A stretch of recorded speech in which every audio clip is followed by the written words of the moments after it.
Será que o Supremo Tribunal Federal proíbe a direita de legislar? Bom, segundo a análise que a gente vai ver hoje, essa é a pergunta que está na raiz de um dos maiores conflitos da política brasileira. Vamos mergulhar nessa tese, que é bem controversa, para entender o que está por trás dessa pergunta. A ideia central é essa: o suposto bloqueio do STF, somado a denúncias de corrupção, seria a origem de todo o embate. Vamos destrinchar esse argumento.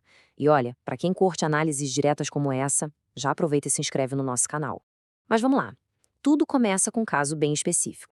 Para entender essa linha de raciocínio, a nossa fonte aponta para um caso recente, lá de Santa Catarina, que para muita gente talvez tenha passado batido. Basicamente, o Estado aprovou uma lei trocando as cotas raciais nas universidades por cotas baseadas só em critérios sociais, como a renda da família ou se o aluno veio de escola pública. Isso, claro, esquentou de novo um debate nacional e testou os limites do poder de legislar. E o mais curioso é que essa lei parecia estar bem alinhada com a opinião da maioria. Dá uma olhada. Uma pesquisa do Datafolha mostra que 83% da população apoia as cotas socioeconômicas. Já o apoio para cotas raciais fica em 41%.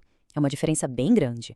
Bom, como era de se esperar, partidos e organizações de esquerda questionaram a lei, e o caso foi parar no STF.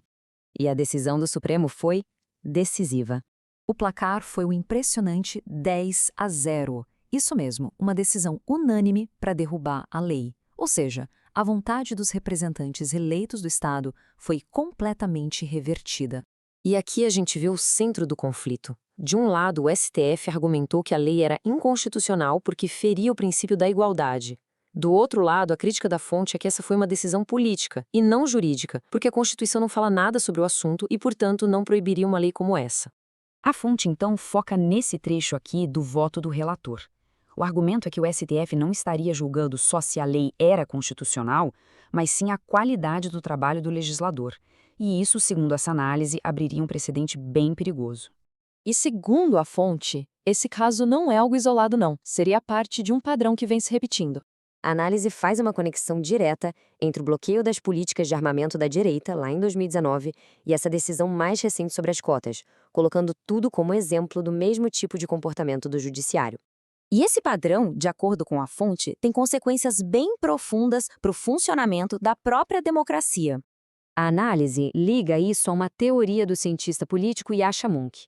A teoria diz que o populismo, muitas vezes, é uma reação radical que acontece quando o poder dos políticos eleitos começa a diminuir por causa de decisões de órgãos não eleitos, como as cortes constitucionais. Então, o ponto crucial aqui é o seguinte: essa dinâmica toda pode acabar destruindo a fé